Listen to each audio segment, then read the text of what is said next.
Alright guys, let's have a Giants fan see what we can do with dem boys in this offseason. I am their general manager now.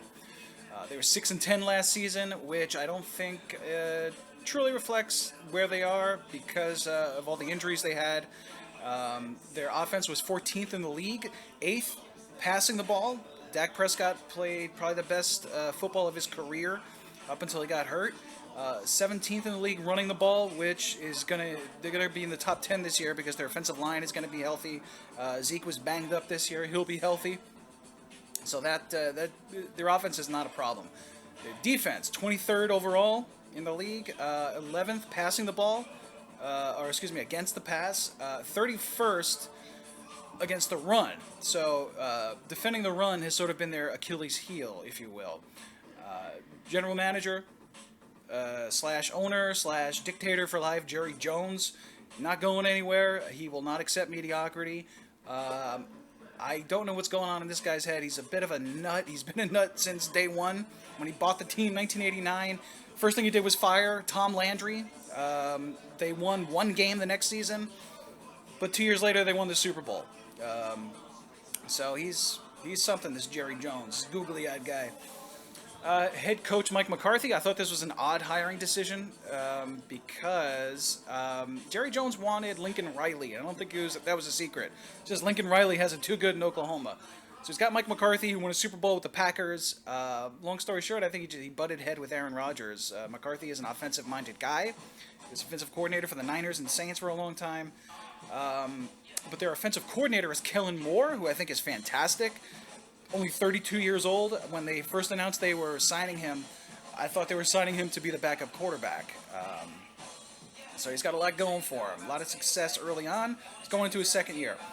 Defensive coordinator Dan Quinn, I think this is a fantastic hiring decision. Even though he fell from grace as head coach of the Falcons, he did take him to a Super Bowl. And he won the Super Bowl with the Seahawks as their defensive coordinator. That was the Legion of Boom team. So they're going in the right direction with Dan Quinn.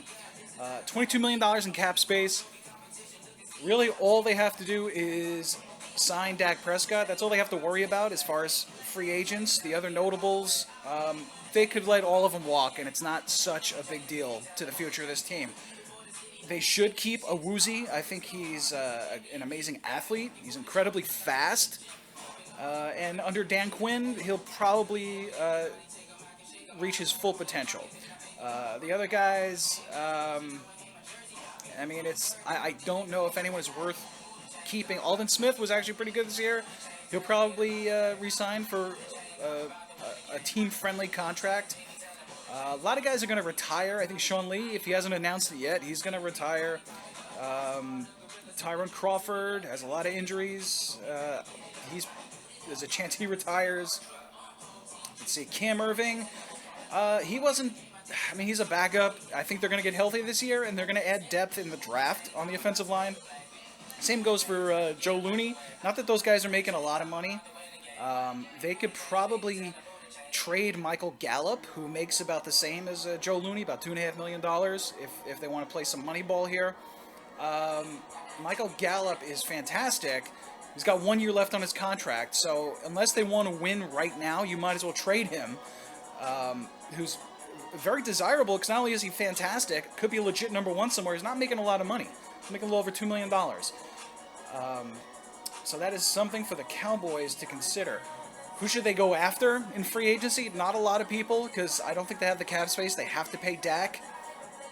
I think everyone who needs a safety is going to want Malik Hooker. He's probably the most affordable with the highest upside. They're not going to get Harrison from the Vikings. It's going to be too much money. One free agent I think they should go after is Marcus Golden. Outside linebacker is now playing with Arizona, formerly of the Giants. And I say this because he's very salty against the Giants, playing with a chip on his shoulder. He wants to make the Giants pay for not only trading him, not giving him a lot of playing time this past season. He was a free agent the year before. No one wanted him. He wanted like $20 million. He wasn't going to get it. No one offered him anything. He is still tweeting left and right about my Giants. So I think he would like the opportunity to play us twice a year. But the fun part of all football is the draft.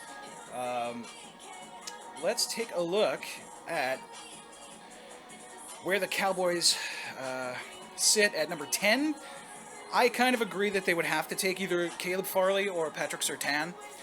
Farley has the biggest upside as far as his athleticism.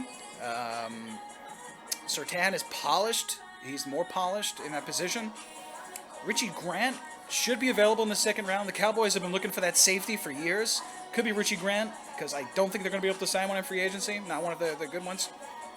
Levi Onwuzurike, first round talent for the past 2 years. He was hurt 2 years ago. This past season he opted out. Otherwise, he legitimately could be in the first round conversation. He could be had in the third round.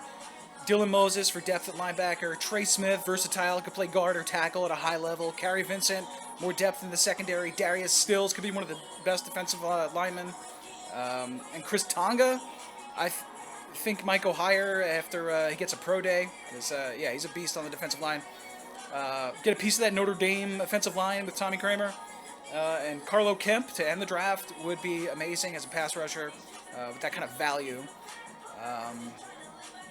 But, yeah, long story short, the Cowboys are not far away. Take care of Dak Prescott. Dan Quinn as defensive coordinator gives you a lot of optimism. And as far as the future of this franchise, it all comes down to crazy Jerry Jones with his googly eyes. What is he thinking about with Dak Prescott? Why doesn't he love him? Why doesn't he want him? How come you don't want me, man?